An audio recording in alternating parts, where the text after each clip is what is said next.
এদিকে সেসব নেই, তবে জায়গাটা ভালো না, অনেক নেশার আড্ডা আছে। জিজ্ঞেস করব ওকে। না না, কি করছো? আমার ছোটন ওরকম নয়, এত ভালো ছেলেও। সেটাই তো ভয়, ভালো ছেলে মেয়েদেরই তো ওরা টার্গেট করে। ওর ব্যাগ বা জিনিসপত্র একটু দেখো তো। কি বলছো তুমি? না না, সেসব নয়। তবে তবে কি? অন্য কিছু? জানি না কেন, আর যখন লুচি খাচ্ছিল তখন এক ঝলক মনে হলো দু তিনটে লুচি আলাদা করে লুকিয়ে নিল। লুচি? আশ্চর্য, কি হতে পারে? সেটাই তো ভেবে আমার মাথা খারাপ হয়ে যাচ্ছে। রোজই মনে হয় ওখানে যায় এখন। পায়ে দেখেছি কাটা গাছের আঁচড়।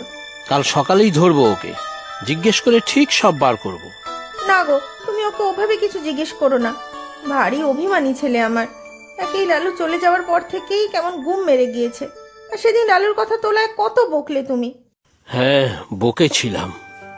জানি না আমি কেন এত রিয়্যাক্ট করেছিলাম।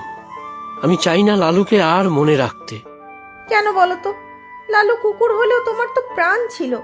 ঘরে ফিরেই আগে ওর কথাই তো জিজ্ঞাসা করতে। আর লালুও তো তোমার কাছেই ঘুরঘুর করতো। হ্যাঁ হ্যাঁ, তাই তো মন থেকে ভুলতে চাই ওকে। সে আমি বুঝি।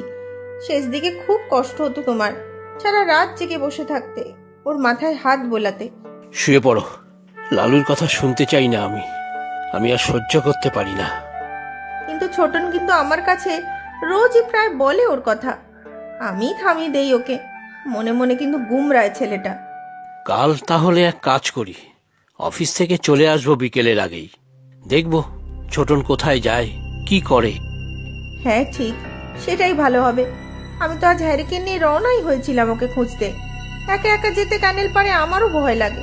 যাওনি ভালোই হয়েছে। সাপ আছে খুব, শ্মশানের দিকে ঝোপঝাড়ে শেয়ালও আছে। হাতে কি খাবার নিয়ে যাচ্ছে? লুচি, কালকের লুচি।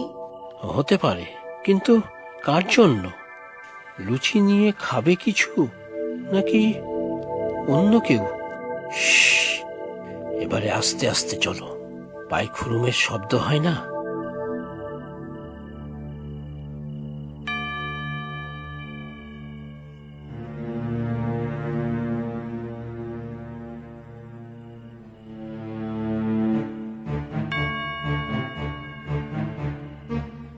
উফ,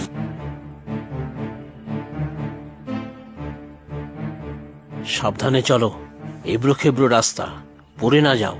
আমি আর পারছি না গো, ভয় আমার গলা শুকিয়ে আসছে। কোথায় যাচ্ছে ছেলেটা? শ্মশানে? না না, শ্মশান তো অন্য পারে। এদিকে অনেকটা গেলে বটতলা, আগে দুই একটা ঝুপড়ি আছে, ওখানে নেশার আড্ডা বসে। না, কিছুতেই না। আমার ছেলে ওখানে যেতেই পারে না। ওই দেখো, দাঁড়িয়ে গিয়েছে। হ্যাঁ তাই তো, চলে এসো, পেছন থেকে দেখি।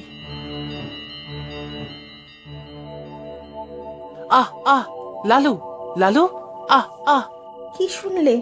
লালু বলল? আহ, কথা বলো না, শুনতে পাবে। লালু, আহ আহ।